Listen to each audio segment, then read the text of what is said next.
Next up is the Creative Reuse winner. Please welcome PAVA Architects. Good afternoon. We are presenting Khao Mai Museums and Tea Barns, an adaptive reuse project of the old tobacco drying estate in San Patong, Chiang Mai, Thailand. Since 1955, we are Pawa architects practicing cross-disciplinary and conduct research to holistically revive, adapt, and transform architecture, interior, landscape, and urbanism. This is the map of Chiang Mai. Among urban sprawling in Chiang Mai, this area still functions as an oasis, which preserving the coexistence between the old tobacco drying barns and big trees, as well as wildlife, which we consider is the core value of the project. We try to understand every layer of the context, so we start to design the master plan. We do research and survey on site many times to understand, for example, water flow, which replace the conservation area at the high point. We organize the zoning and circulation, not to disturb the hotel at the center of the area. We do building inspection, tree assessment in order to keep both of them healthy and maintain them together, which we understand that these are the value and authenticity of the project, that the old tobacco drying barns and big trees are symbiosis, and we consider the whole site as a museum. In history, this project functioned as a socio-economic center of the village, where the villagers came to buy and sell tobacco drying leaf. In this photo, you will see here the original tobacco drying barns made of bricks. Because we want to understand everything on site, we draw every detail, not only the barn, but every tree there, and propose the method for conservation differently for each barn and tree. Which you can see here, we also create the specific and spatial tree assessment form for this site to preserve them and apply the arboriculture technique for them as well. Following our incremental master plan, we placed the Khao Mai Museum at the entrance, serving as an introduction to the project. And the Khao Mai Tea Barn we placed at the end of the route to promote the recreational and commercial program to sustain the project itself. We proposed the subtle design intervention strategy, ranging from the minimum to the maximum intervention. You can see here the white drawing is the old element and the black ones are the new. For the Khao Mai Museum, we preserve it and keep as original. The second museum we adapted.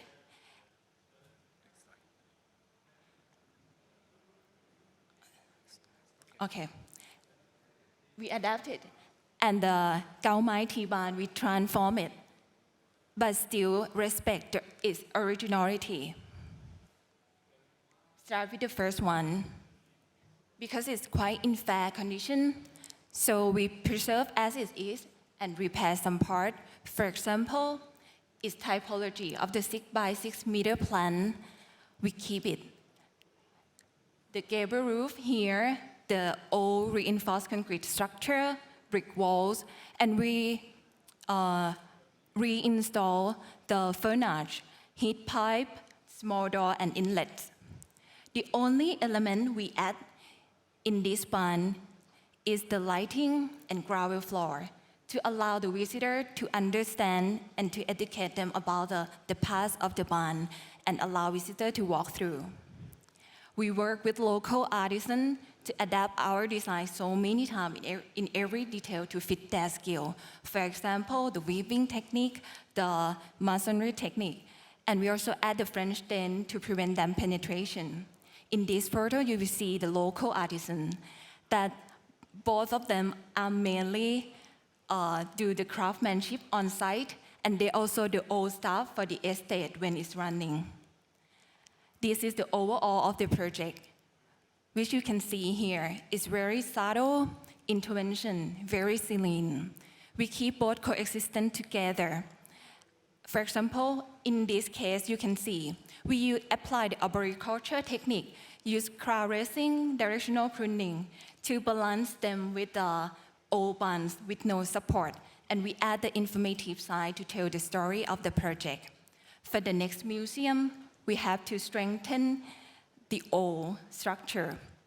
So we choose to use the steel structure because its fit that skill is so important in that way and available there. This is the way that we insert the steel from the top. We use steel because its strength, durability, want to differentiate the new and old condition.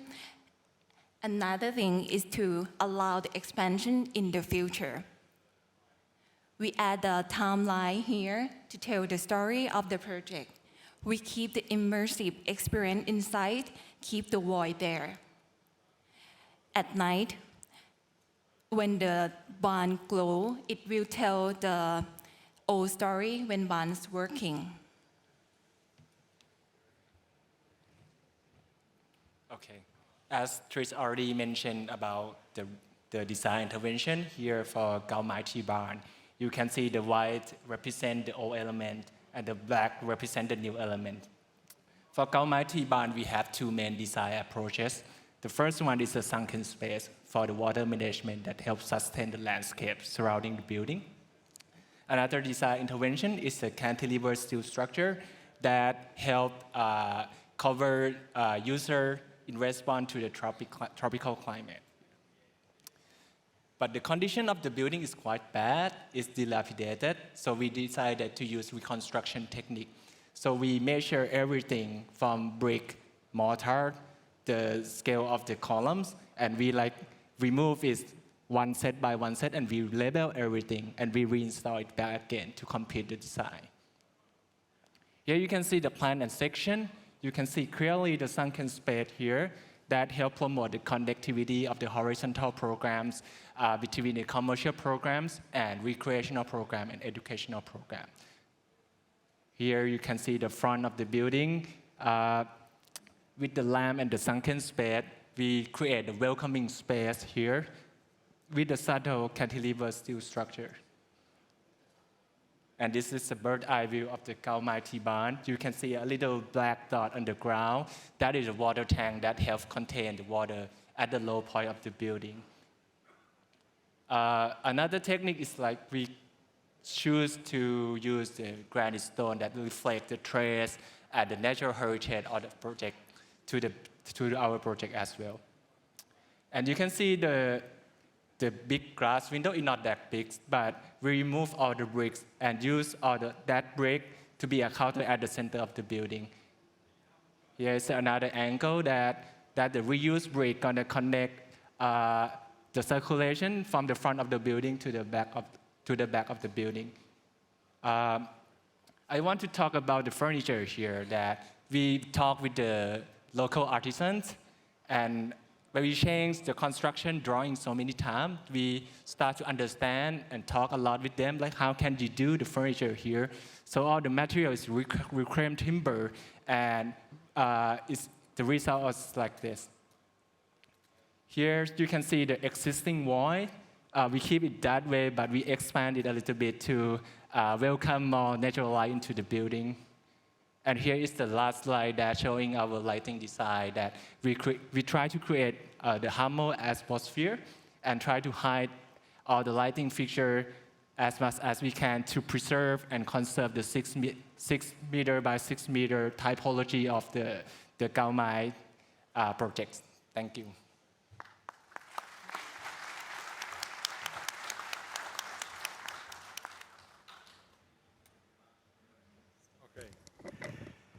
So thank you for your presentation. Well, there are many kinds of heritage, no? And I like very much, I would say, the simple heritage. So some simple constructions that you can find in different places in the world that were done at some moment of the history from the people using the material that they have around, and then they have created some very clear statement of what architecture provides to the communities. So in this case, I think that you did a fantastic work on one hand, to restore physically the structures, but at the same time to reconstruct the scale of the community, to reconstruct the scale of the relations between the building and the surroundings. I mean, in Thailand, in Singapore, you're lucky because you have incredible nature because of the rain and so on. And I think that this way of approaching the restoration with very small transformations, looking to rebuild somehow following somehow the spirit of how these buildings were done, I think that is fantastic. So I hope a very good future for this place. Thank you. Thank you so much. Yeah, I echo those sentiments. I'm curious, are you based in Chiang Mai or in Bangkok? We're based in Bangkok. Okay. Yeah. So how did you manage the very crafted, hands-on, working with local people? We went there like a lot, like I don't know, like more than 10. Like we work on this project like 10 years, and the programming like changed over time to fit the situation there, the economics, the cultural, whatever. Okay, yeah, because I think it definitely shows a personal involvement that you were there doing it. So yeah, well done. It's very beautifully crafted.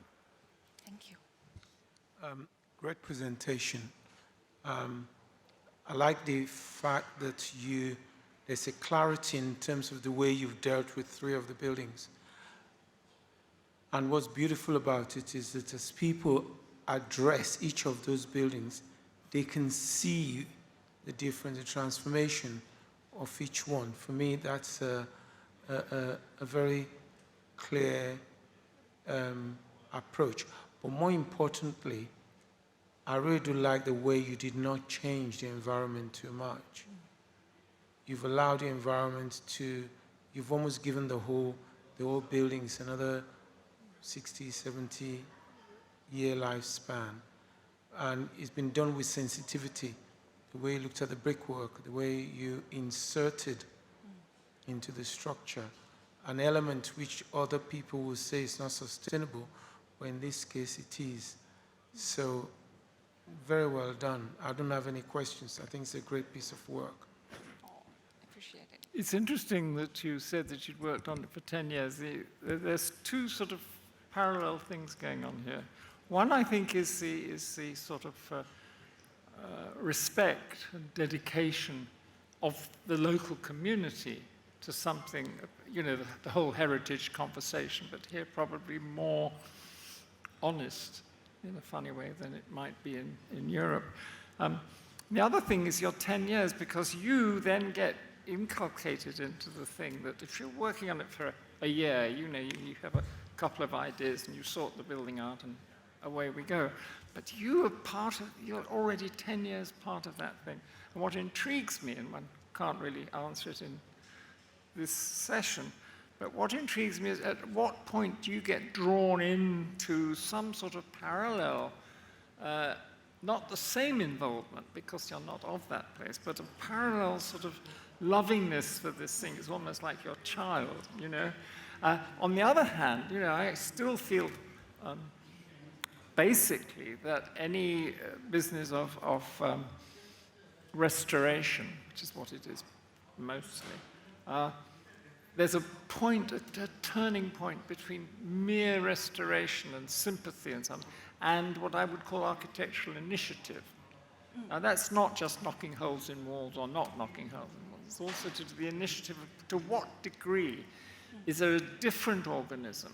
It might look the same, might be the same shape, but somewhere in essence, it is a different organism. Now, on the other hand, working with or against that is the 10-year thing. You might have seen it the first couple of times and thought, what we need to do is this. But then you get drawn into it. You know every cobweb, you know every manhole, you know every piece of mold.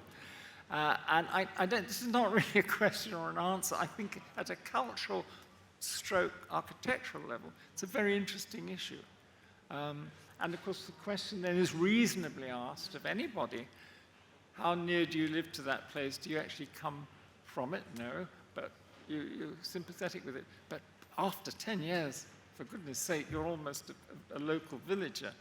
And that, I think, is a very interesting one. And I think one can sniff the difference between sort of fashionable, doing the right thing, saying the right thing, hand on heart, right sort of modest detail, blah, blah, or somebody who really has got sort of possessed by the issue. That's the interesting thing here for me. Congratulations. Thank you so much. Thank you.